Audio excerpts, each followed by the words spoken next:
Well, I'm a farmer's daughter. I was brought up on a farm, and I suppose the farm was my orchestra when you think about it. And when you're surrounded by nature, livestock, machinery, and so on, then actually there's quite a vast sound world there. However, I went to a tiny, tiny country primary school, and in the school it only had 37 pupils in the entire school. And it meant that every Friday the whole school had a general music lesson. So that was easy to do, of course, you know. But it did mean that, you know, the older pupils at the school, so the 10, 11, and even going on 12-year-olds, were then in a position to take the much younger children in the school and divide them into groups. So actually, we all learnt to read the basics of music. We played recorder and we sang. So all of us left the small school having a good base on music, really. And then when I moved to a much bigger secondary school that had about 1,200 pupils, the ethos of that school was that every child belongs to every department of the school. And therefore, it meant that all of the departments in the school were actually quite strong. So it had a very strong music department, strong drama, sporting, art, what else, science, you name it. It was pretty well even throughout the whole school. But it also, like many schools in those days, had a school orchestra, a school band, a concert band, a choir, recorder group, and you name it. So actually the opportunities to perform, to learn instruments, to participate on any kind of level were there for us all. And the school had a very good pool of peripatetic instrumental teachers. So actually, I felt extremely lucky. But not only did we perform within the school, you know, we did lots of sort of outdoor performances, performances in other local schools. We went into various homes of one sort or another, so perhaps for older people or children's homes and you name it. So again, you know, we were dissected into all sorts of small groups to do various projects. So this kind of flexibility in thinking and creativeness as regards to which instruments could go with which other instruments and so on, and you know, arranging music and experimenting with little compositions, it was all possible and it was all accepted and it was encouraged. It was really about, you know, trying to find what music really is about. And it's about expression, communication, it's about building bridges, you know, it's about really getting to know yourself as well as other people. And I found in my own situation that I liked being by myself. I also liked performing with other people, but actually I did like being by myself. I enjoyed practicing by myself. I enjoyed exploring music by myself. And so the whole idea of becoming a solo player felt actually quite natural to me as a person. I think, you know, so many of the schools up and down the country were like that. And I think that's why the UK is so unique in a way, because it has such a wonderful amateur scene. It has such a wonderful kind of history to draw upon as regards to the traditional music. So Scottish traditional music was very, very important growing up because we involved ourselves with dance, and this all happened in school. The traditional dance, people played the bagpipes and so on. And you know, now if people want to study for a degree in Scottish traditional music, they can actually do that, you know, at the Royal Scottish Conservatoire or at university.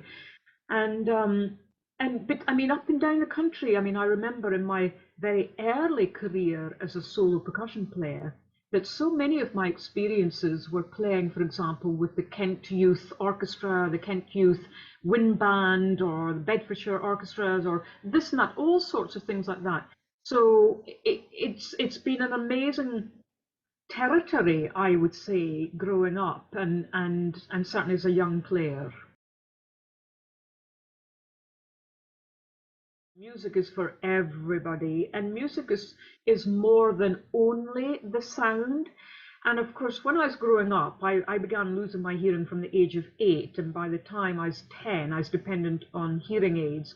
Now, in those days, most deaf people would go to a school for the deaf, and there they would learn sign language, and that would be the main language. And in those days, music was seen as something that created sound. It was about sound, and deafness was about silence. So the two could not meet in the middle. However, that was just a simple categorization. And we know that when we try to do that, we run into all sorts of issues. And deafness is not about silence. Music is not only about sound.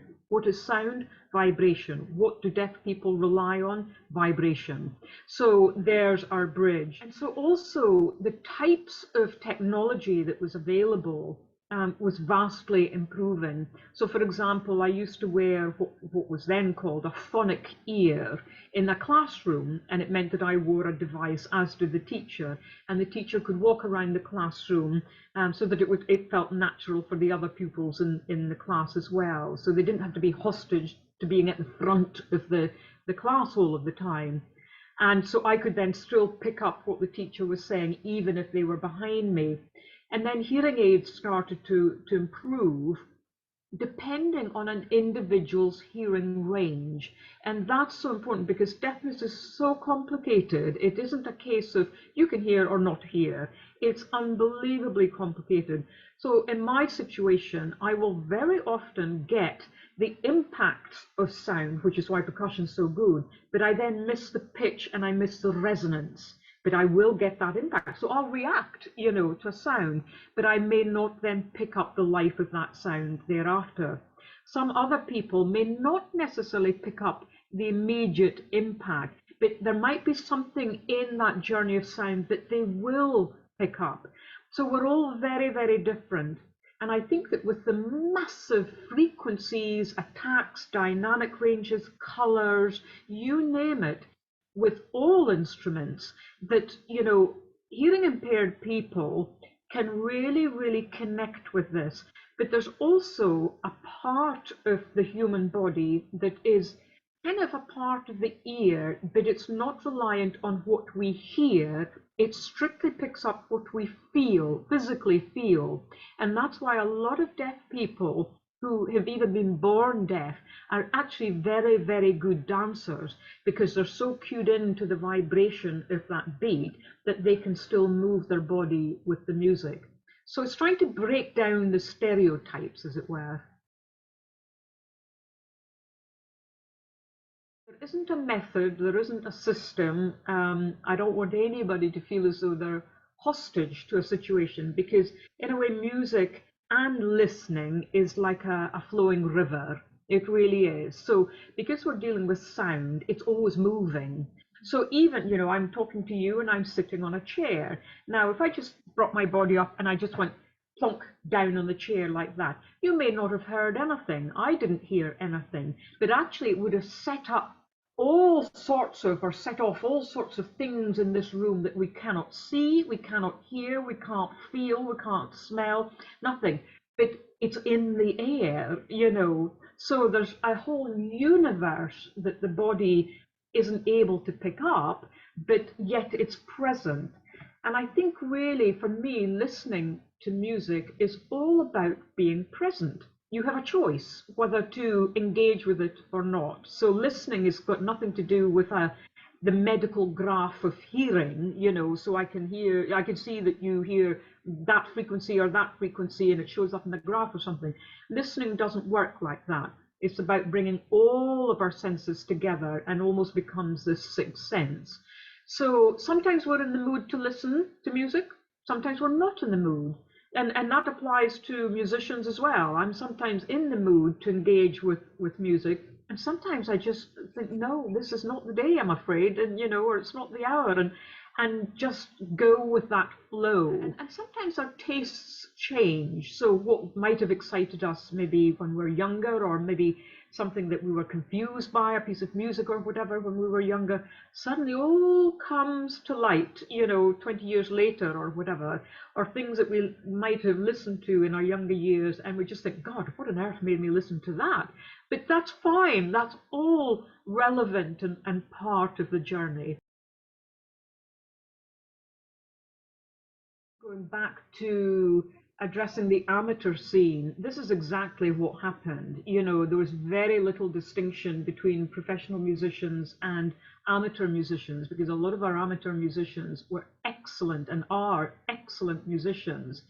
And I think it's just whether you decide to take that step whereby you make the decision to earn your bread and butter being a musician, and with that you have to accept all of the responsibilities regarding logistics, with the direction of your career, being hard-skinned as regards to accepting reviews and all sorts of things that could easily just sway you one way or another, being able to handle negativity or declines, and if you're auditioning and all sorts of things like that, those things are very, very real, and you get to know yourself quite considerably away from your instrument as to what you can deal with and what you feel uncomfortable with, and that's just a reality.